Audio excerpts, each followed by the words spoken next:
5 teams. 1 trophy. And the team almost everyone back to win it is quietly falling apart. By the time this video ends, the numbers will have told you exactly who lifts this World Cup.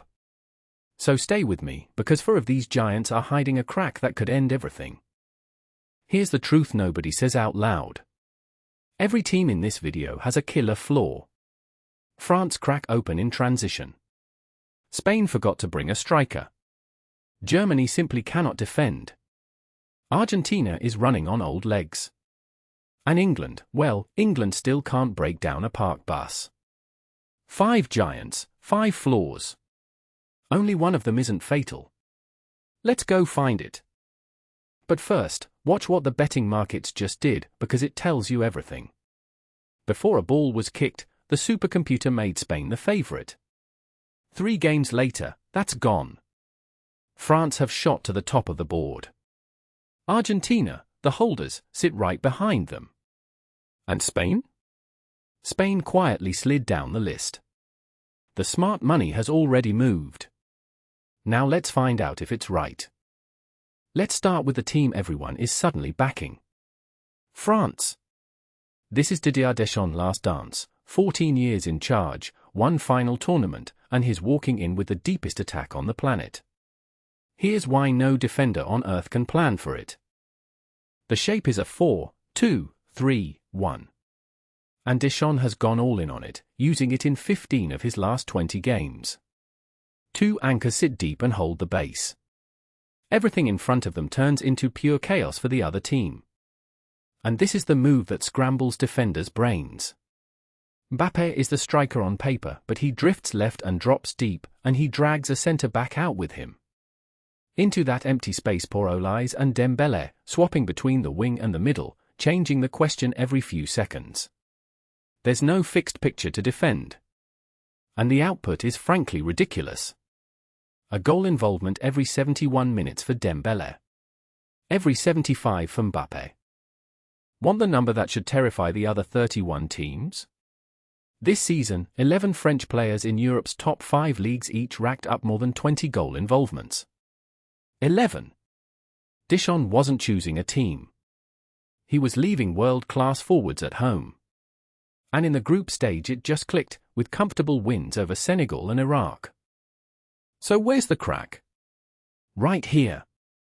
When those full-backs push high and France lose the ball, the door swings wide open behind them. Against weaker teams, it barely matters. But against a side with real pace on the counter, that's the way in. Remember this door. In a few minutes, it's going to cost somebody their World Cup. Now to the team everyone crowned before the tournament even started. And 3 games in, they've run into a problem that all the money in Spain can't solve. Under Luis de la Fuente, this is tiki-taka with a turbocharger. Still endless passing, but faster, sharper, built to launch 2 of the best young wingers alive. The base is a 4-3-3, with Rodri dropping in to start every single move. And that defensive record is genuinely elite. Just 8 goals conceded in 14 qualifiers. But here's the catch nobody wants to admit. That whole machine balances on 1 man. Rodri is the single point of failure. The high press only works because he sweeps up everything behind it. Take Rodri off the pitch, and Spain go from suffocating to simply nice.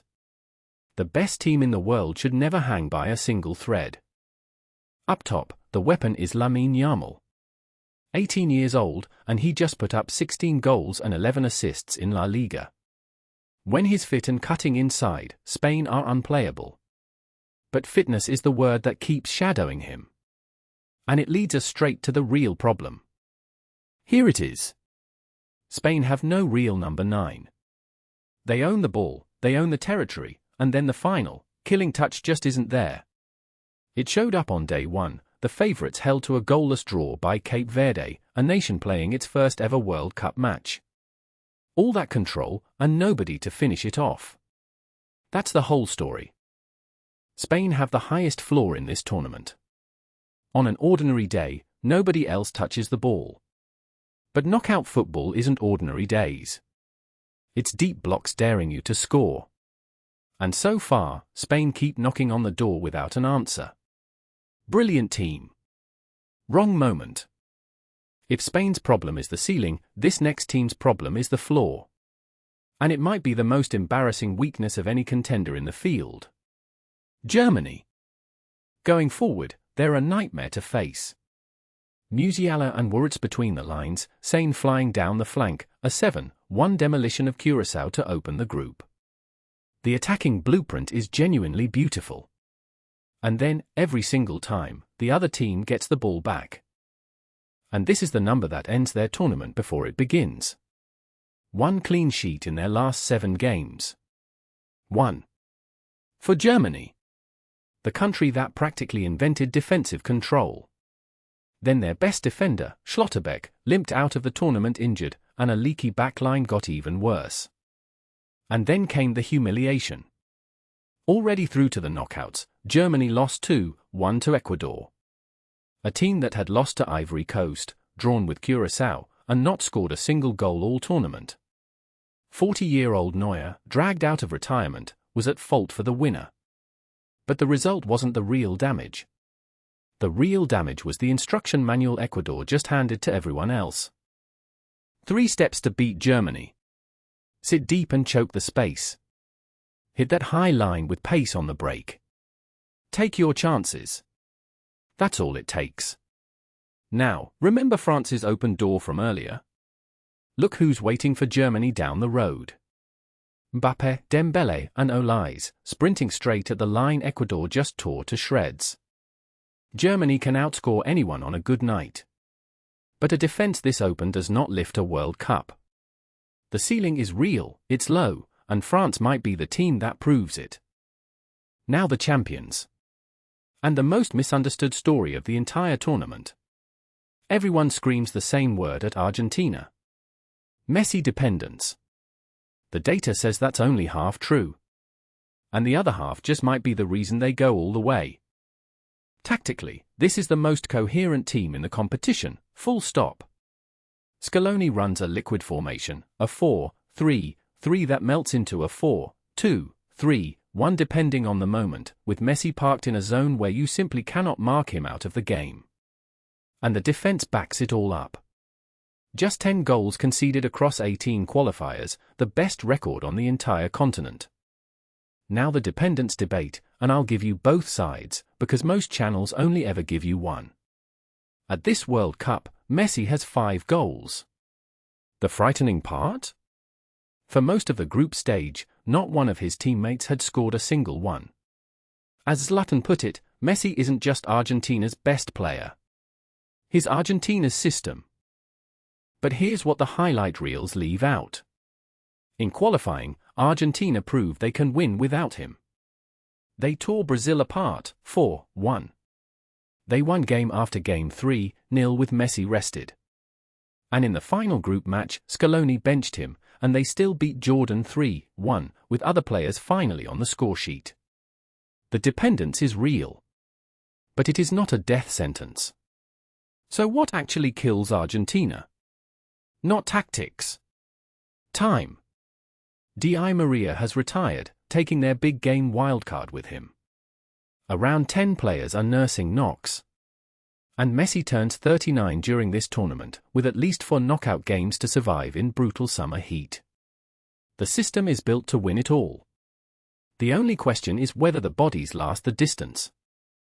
3 major trophies in a row. The best defense in South American qualifying. A system designed to hide its one weakness. If those legs hold for 4 more games, this is the team nobody wants to play. And finally, the most talented squad in the entire tournament.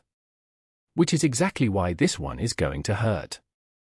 Thomas Tuchel is in, Southgate is out, and his big idea is finally using Harry Kane the right way. Kane drops deep, drags a centre-back with him, and rips a hole in the defence. There's just one problem. It only works if someone sprints into that hole. Under Southgate, nobody did. And the best striker England has produced in a generation managed just 5 goals across 2 entire major tournaments. And the curse showed up right on schedule. Against Ghana, England had 79% of the ball, and drew 0-0. Ghana parked the bus and dared them to break it down. England knocked out 111 passes in the first 12 minutes. Ghana managed 14. The final score? Nothing. That is the England story in a single match. Beautiful against open teams, like the 4-2 thrashing of Croatia. Completely toothless against a deep block. And here's the brutal part. In a knockout tournament, you will face deep blocks. Their draw is kind, their talent is unreal, but the question that's haunted them for 60 years is still sitting there, unanswered. Tuchel is one of the best knockout managers alive. That's the entire bet. But the numbers are blunt. England's whole tournament depends on the one thing they've failed to do for 6 decades. Pick the lock. So, the tactics are done, the numbers are in, and it's time for the only thing you came here for. Who actually wins? Let's put all 5 flaws on one screen, because this is where it becomes obvious. And the numbers point one way. France are the only team here whose flaw isn't fatal. Depth that shrugs off injuries, and an attack built to punish exactly the weakness Germany and others are carrying. Argentina are the dangerous counterpick. The best system, the best defense, and one player no computer can ever fully account for. Spain control everything except the scoreline. And Germany and England carry ceilings you can see from space. But this is the World Cup. One park bus, one VAR call, one flash of Messi or Mbappe, and every model on earth gets torn to pieces. That's the whole reason we watch. So here's my question for you. Who's your pick? Drop the name in the comments, tell me who lifts the trophy, and subscribe, because the numbers are only just getting started. I'm Numbers FC. I'll see you in the next one.